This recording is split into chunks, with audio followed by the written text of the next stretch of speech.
Hi, I'm Prathyush. I write for Film Companion. You might have read some of my reviews on the website. And today I want to talk to you about Mani Ratnam's Ponniyin Selvan Part 1.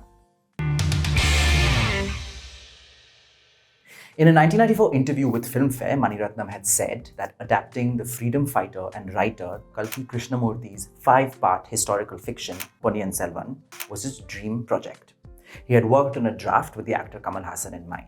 But he recognized that he couldn't muster up the budget and it would be impossible to recover the costs given the scale of the narrative. When the interviewer asked him why not make it for a national audience by making it in Hindi, Ratnam immediately rejected that idea. That if Ponniyin Selvan must be made, it must be made in Tamil. It's 2022 and after a failed attempt at reviving the film in the early 2010s, the first part is finally here. Which is to say the myth of Ponniyin Selvan, that grand rooting of Tamil culture in a historical moment, is finally here. I wish a film just as compelling as the myth too had come. We are in 10th century Chola Nadu. The Chola siblings, Vikram playing the brooding Aditya Karigalan, Jayam Ravi playing the pensive Arulmozhi Varman, and Trisha playing the strategic Kundavai, need to come together to protect the throne which is in danger. To be intense, to be intelligent, to be idyllic, the ideal traits of a ruler have been slashed and given to 3 separate figures. The problem with this is that each character is just that, a receptacle of a personality trait. Both the men are on their own journeys of territorial expansion, Aditya Karigalan vanquishing the Pandyas and Arulmozhi in Sri Lanka. Kundavai is trying to get all of them back together with her tact so they can stand together and protect the throne. She sends a messenger to Sri Lanka. The messenger is Vandiyadavan, played by Karthi, a close friend of Aditya Karigalan. We see him travel through Chola lands with A.R. Rahman's Ponni Nadi. Cinematographer Ravi Varman, who makes the daylight look like molten butter, provokes us with beauty. There are lush shots of River Kaveri, or at least I hope that is Kaveri, swelling with Rahman's music. This was one of the most poignant moments of the film, a river. Vandiyadavan is both the thread that connects this film and also, along with the pot-bellied spy played by Jayam, the comic reprieve in this largely solemn story. Let me just put this out there. The problem with reviewing this movie is twofold. You feel like you're reviewing one half of a film. The climax is not an end as much as a promise. And how do you review a promise? The other problem is that it is extremely difficult to not be clouded by the cultural context of the film. It's blinding. Sometimes a story like Ponniyin Selvan is so mythical, its emotive reach so deeply cultural, that you are seduced by its world, its implications, your imagination. But a world bursting with action is not the same as a world bursting with emotions. It's important to separate the mythical greatness of the story, the noise around it, from the story itself and see it for what it is. Writers Mani Ratnam, Elango Kumaravel and B. Jayamohan crowd the film with a density of events, perspectives, conspiracies and counter-conspiracies. Every frame is overflowing with possibilities. There is so much going on. But what I sensed through the film was an impatience to move on. Every scene has within it embedded the next scene. No character is allowed the latitude to develop feelings and a personality. They seem cast in stone. These regal or hurt or tranquil people just are. They never become. So, for example, we see Aditya Karigalan is changed by love, made bitter by its loss.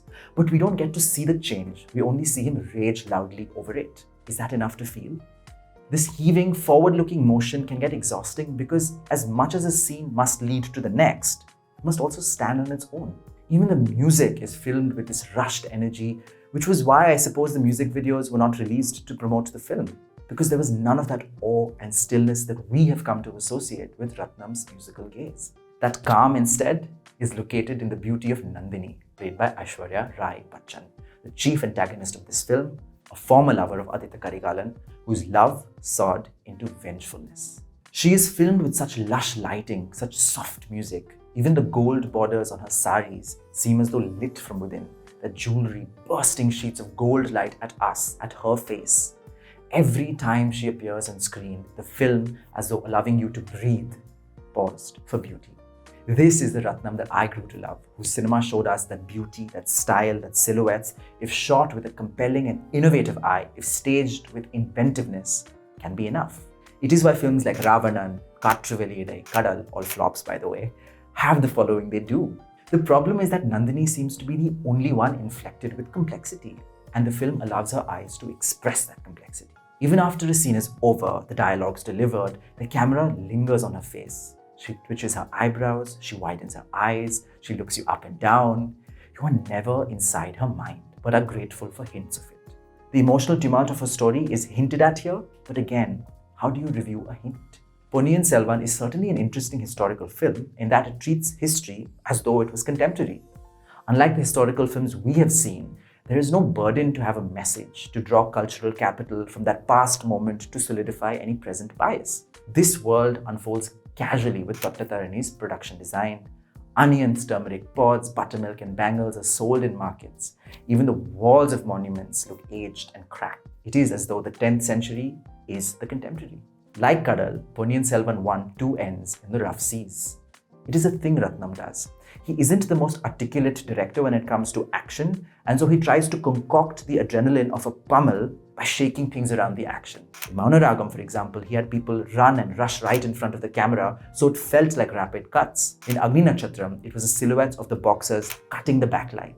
In Chekkachavandavanam, it was the slow motion rain, the flinging of bottles reflecting and refracting light. The action itself is unremarkable. It's the staging of it where the adrenaline is located.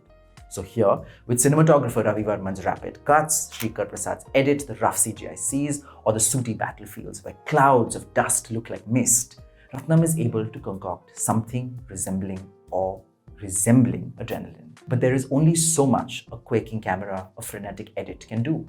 After the third, the fourth, the fifth bloodbath, I only yearned for some feeling to pull all of this together. All I got instead was the promise of a sequel. Would I recommend Ponniyin Selvan 1 to a friend? Always. Mani Ratnam film, even when it's bad, teaches you so much about cinema.